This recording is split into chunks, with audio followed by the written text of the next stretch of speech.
विषय सगळे हाताळत नाही, पण मी पुण्यामध्ये जेव्हा आढावा घेतला, मुंबईमध्ये आढावा घेतला, आता मुंबईमध्ये तर बरेचसे फॅक्टर्स आहेत एअर क्वालिटीसाठी, पण पुण्यामध्ये जो one of the major factor is crematorium म्हणजे स्मशानभूमी.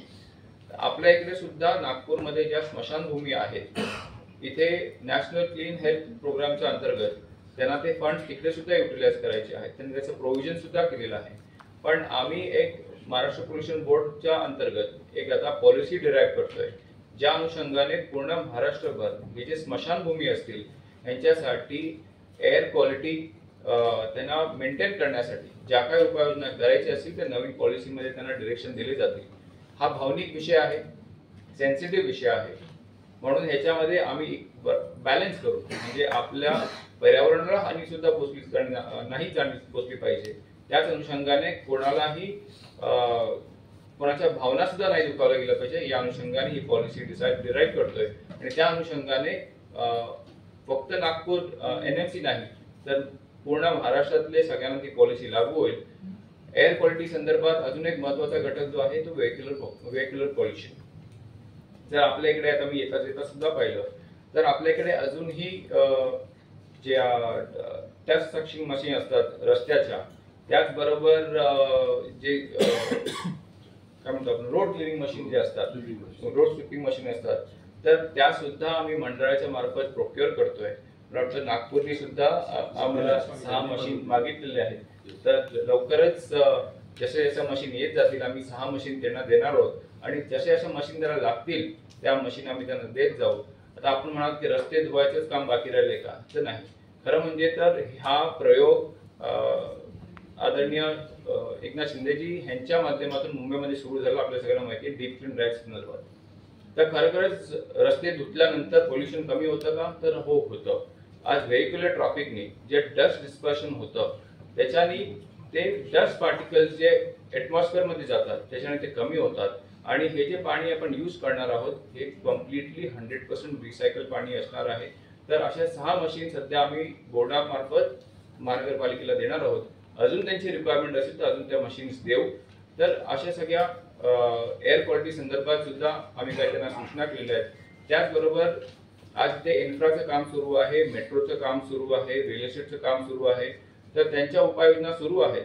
पण अजूनही आम्ही त्यांना कडक उपाययोजना करायला सांगितलंय, जसे की त्यांचे बॅरिकेड लावणे, 30 फुटाचे barricade, long trees, green net, fogging, ह्या सगळ्या गोष्टी आम्ही त्यांना करायला सांगितले. तर आपल्या इकडे उन्हाळ्यामध्ये टेम्परेचर हा 50 गाठतो, तर त्यावेळी जे नॅचरल फिनॉमिना जो होतो त्याचं सुद्धा लक्षात घेऊन एअर क्वालिटी कशी बेटर होईल त्या संदर्भात सुद्धा आम्ही त्यांना काही सूचना दिलेल्या आहेत.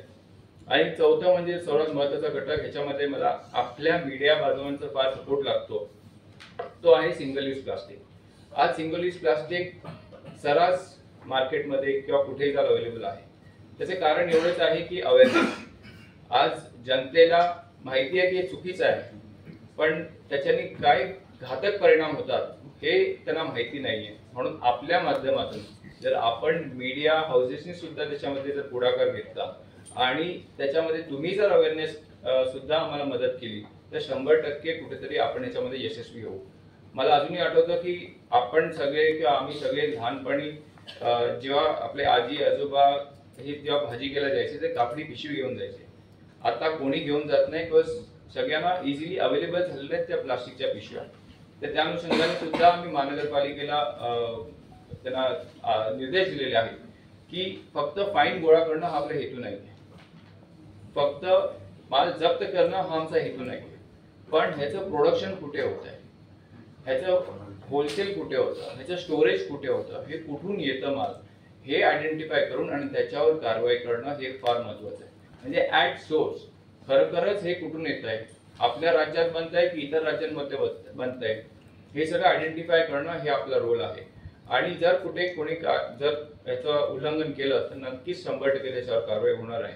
मी आताच एक उदाहरण दिलं की आम्हीच मागच्या महिन्यामध्ये जे मोठे MNCs आहेत ह्या सगळ्यांना आम्ही डायरेक्शन दिलेले आहेत.